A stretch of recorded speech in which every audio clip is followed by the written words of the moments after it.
So, again, Umar with you. Today I prepared for you guys a really interesting topic. Like, maybe it's interesting for me and for all medical students actually. Today I'm gonna talk about the antibiotics, but I will not explain like so scientifically. I will just give the idea so simple. I will try as hard as I can. So, the real meaning of the antibiotics is a substance extracted from a small living organisms to destroy other living organisms. For example, like we have extracted from the fungi to eliminate another like fungi that cause a disease in our body. But after the changes, the definition has become a little bit different. Now we say they are any chemicals used against bacteria that causes disease and works to kill or stop them in terms of growth and reproduction. So, antibiotics working on different parts of the bacterial cell that attack the body. We have antibiotics attack the cell wall. We have antibiotics attack the plasma membrane. We have which attack the RNA, which attack the DNA, and of course which attack the folic acid in the bacteria. So first of all, in this podcast, I want to talk about the antibiotics which attack the cellular wall. So it's four groups of drug. We have penicillins, we have cephalosporins, we have carbapenems, and monobactams. So let's talk about the first group of the drugs, which is penicillins, like the most famous antibiotic. Its origins from the Penicillium fungus and its act on the cell wall of the bacteria. All types of the penicillins have the same mechanism, which is targeting the transpeptidase bacteria.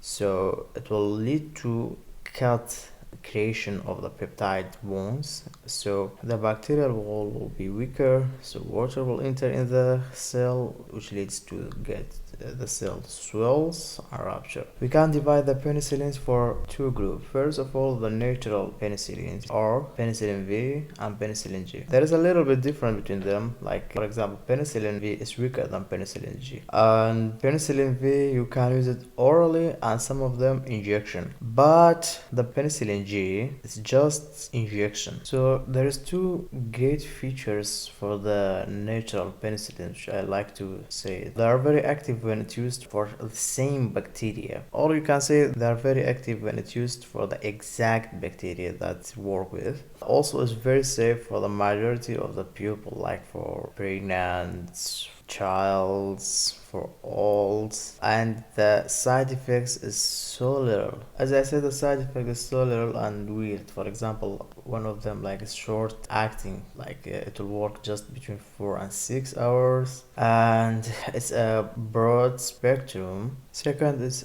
it's a narrow spectrum, it's just treat the gram-positive bacteria and the only gram-negative bacteria, which is Neisseria. And penicillium GY we are taking it with injection because it's very sensitive against the stomach acidity. That's why it's just given as an injection. And bacteria will secrete the penicillinase enzyme that will lead to stop the penicillins acting.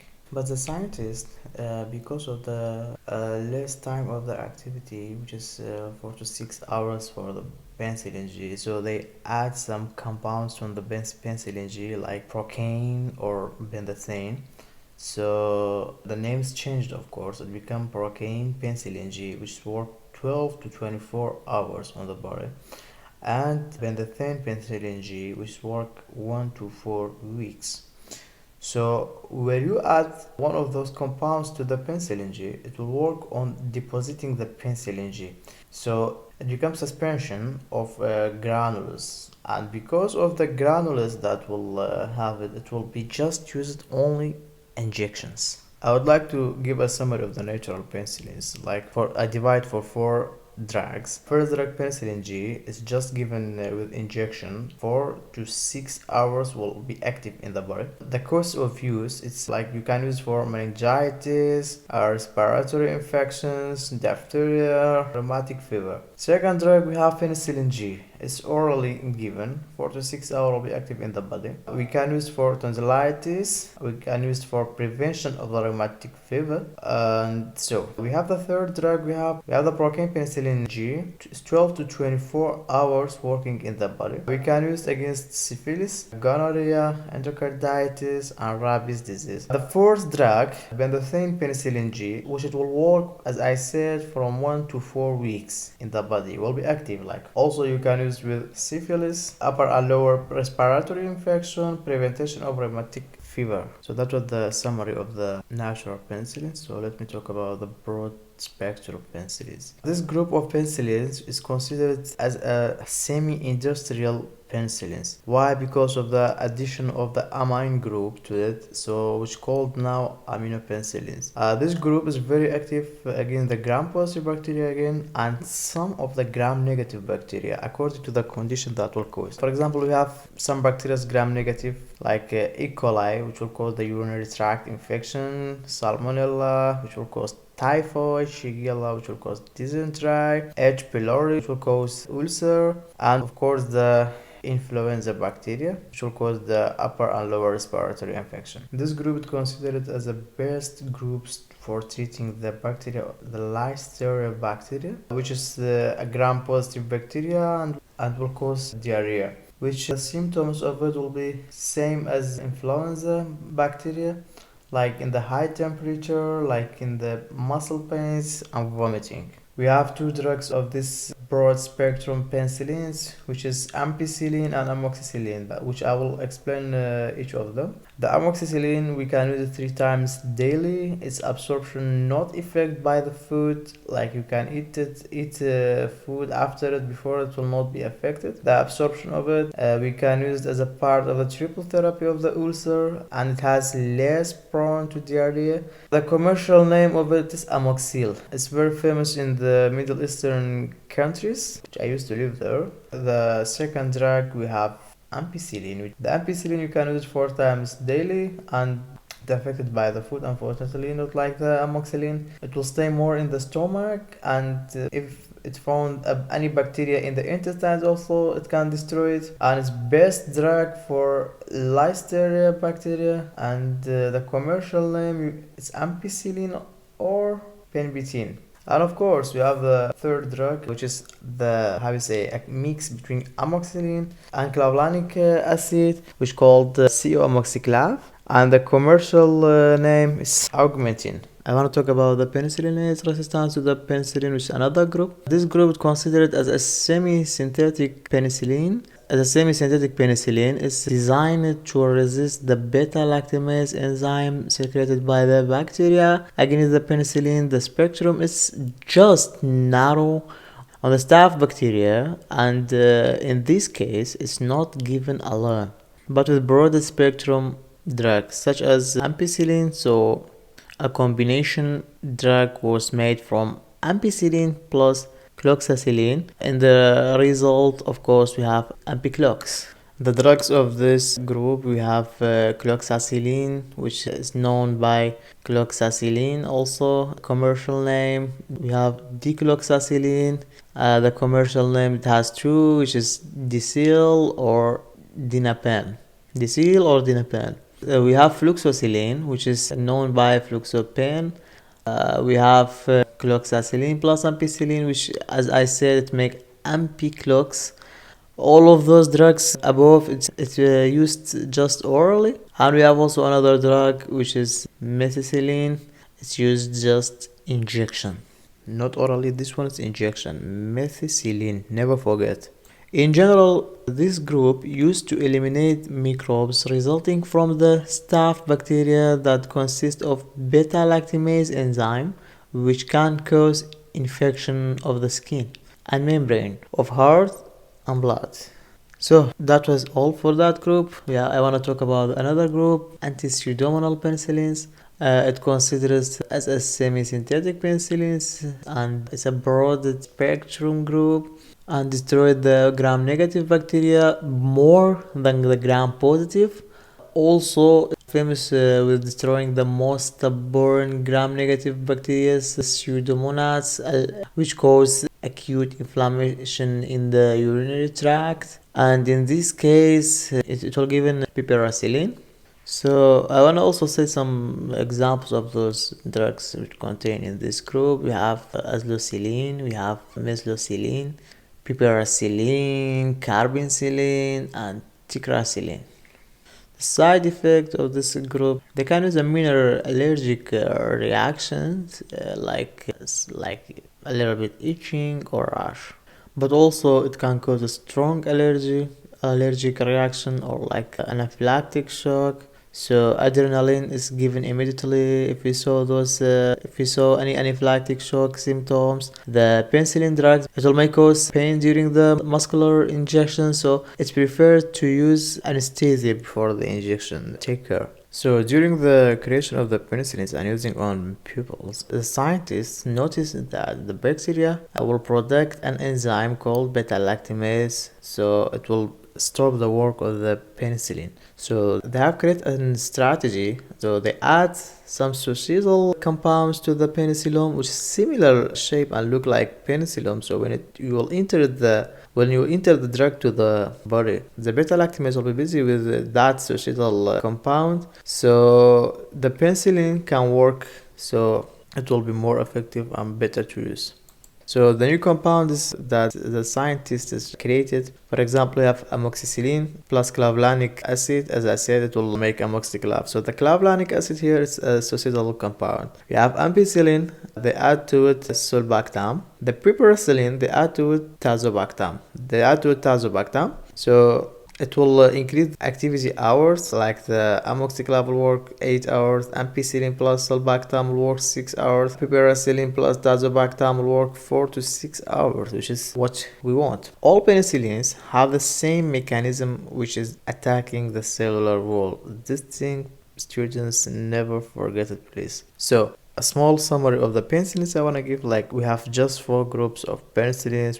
We have natural penicillins, broad spectrum penicillins, penicillins resistant to the staph, and anti-pseudomonal penicillins. So that was all for our lovely group of penicillins. So now I want to talk about the second group which attack the cellular walls, which called the cephalosporin. That's also not a hard, easy group of drugs. It's so similar to the penicillins. For example, they have same mechanism, which is attacking of the cellular wall. It will take out from a fungus. For example, also cephalosporin will be taken out from the cephalosporin fungus. Also, the compound will cause the beta-lactamase enzyme.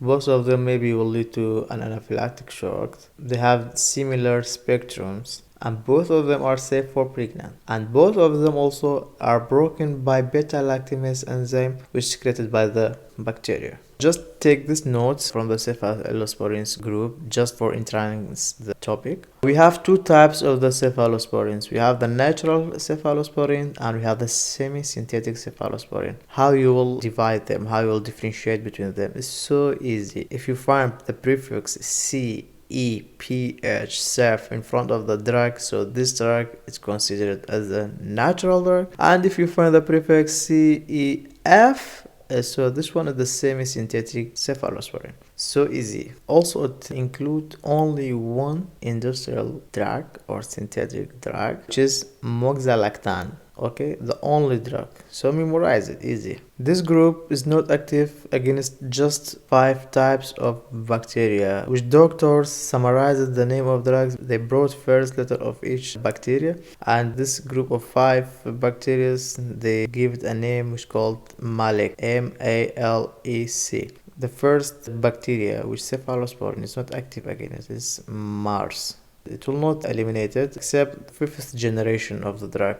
The 5th generation of the drug will eliminate Mars. Second letter A, like a typical bacteria. It cannot eliminate an atypical bacteria because it has no cellular wall, logically. L letter. Also Listeria, the cephalosporins cannot eliminate it, so we can use a drug of the penicillin group like ampicillin. The letter E. The letter E, Enterococcus, also it cannot eliminate the enterococcus. Instead of that, we can use vancomycin or glycopeptides. The letter C of the word malic is Clostridium difficile. Also, cephalosporin cannot eliminate it. So again, we can use vancomycin or glycopeptides.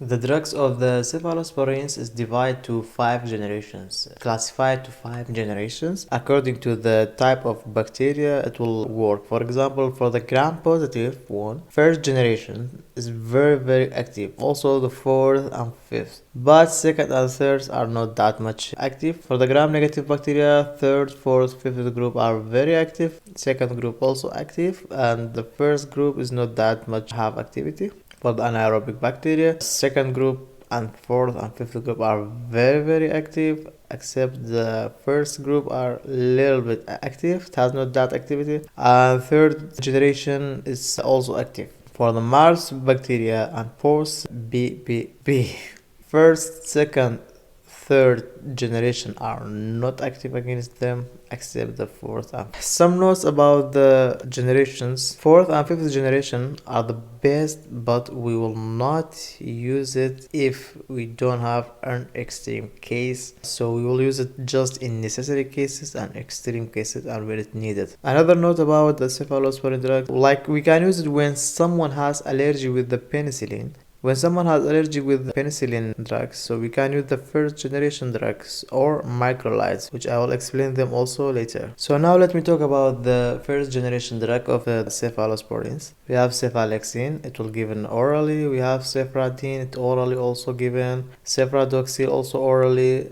Cefazolin is injection. By the way, only cefazolin is not natural drug, it's semi-synthetic because of the prefix CEF. The use of this group of drugs, like it's penicillin alternatives, we can say. So in case if penicillin make some allergy or resistance in the body, we can use them. Like if penicillin make skin abscess or skin infection, we can say, so we can use this group of drug. Also, we can use this group of drug for bacterial resistance before the surgeries, like we can use cephalosporin as injection. That was all for the first generation of the cephalosporin. Let me talk about the second generation. We have a lot of drug here. Actually, we have cefuroxime which will given orally. We have cefaclor, it's orally. Cefuroxime injection. We have cefamandol also will given injectionally. We have cefoxitin injection also. We have cefotetane also, it's injection. To be used in the inflammation of the upper and lower respiratory tract, and the best one is cefuroxamine. Also, it will be used to treat gonorrhea, and it can be used to treat infections which are the anaerobic bacteria can cause it, such as peritonitis, and we use cefoxitin and cefotetane for it. So the third generation of cephalosporin, we have cefixime, it will given orally. We have cefodoxime, which will given orally. Ceftriaxone is injection. Ceftriaxime also injection. We have cefoperazone, it's also injection. We have ceftazidime, also is injection. The use of this generation, we can use for meningitis cause it's considered as incapacitated brain in BBB, the triple of B. We will use for it like ceftriaxone and cefodoxime. They consider it the best medicines to treat inflammations in digestion tract, urinary tract, and respiratory infection, the upper one. Also, it's possible to treat the typhoid and gonorrhea too. To take this note, like usually the gram-positive bacteria attack above the diaphragm. It's a gram-negative one under the diaphragm. So that was all for the third generation, and now I want to talk about the fourth and fifth generation. Fourth and fifth generation I will summarize for you as one topic, like because all are similar, just the name of drugs are different. So let me say the name of the drugs first. So the fourth generation drug of cephalosporin, we have cefepime. It's an injection, like vascular injection or muscular injection. It's intravenously injection and intramuscular injection, we can use it. We have cephalosporins, also injection as intravenously. That was the fourth group drug. So the fifth group drug, we have ceftobiprole. It's intravenously injection. We have ceftaroline, also injection as intravenously. These two generations of cephalosporins group, they considered as the best generations and the most broad drugs. We will not use them if we don't have a really extreme and necessary case. So we can use the drug if the bacteria was resistant to almost all other generations or another antibiotics. We can use the fifth and fourth generation. And of course, the fifth group, the most famous drug to treat the MRS bacteria. So I want to say something about the side effect of the drug. First of all, we have I want to say the allergy against this drug, it can lead to death because of anaphylactic shock will be the result of the allergy against this drug. It's also painful if you use it without anesthesia for intramuscular injection, so anesthesia will be preferred before use it. It can lead to long-term nephrotoxicity. Sometimes it will kill the beneficial bacteria also and will lead to double infection. So that's why, as I said, just in really extreme cases and really necessary cases we are using. Also, it can cause bleeding. That's why we must ask the patient before surgeries. So that was all for the cephalosporins. And now I want to talk about the carbapenems group.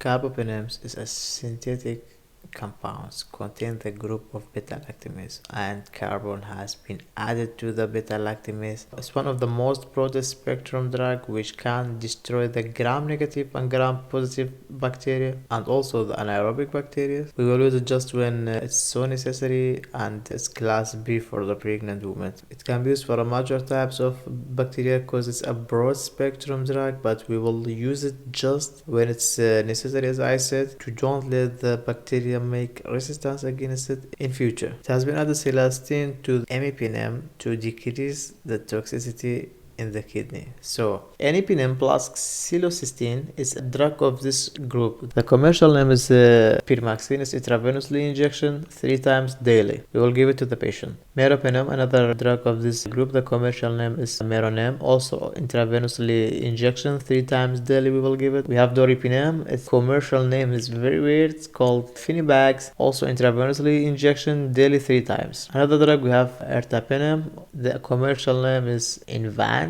also intravenously injection daily 1 time. Another group which attack the cellular wall, which is monobactams. It's also a synthetic compound which contain beta-lactamase, considered as a limited spectrum group, which destroy the gram-negative bacteria, include the stubborn Pseudomonas. All of the group drugs are given intravenously, and it's expensive because they discovered this group very recently. Take this note. The group contains only one drug, and it's aztreonam, which is famous with the commercial name azotram.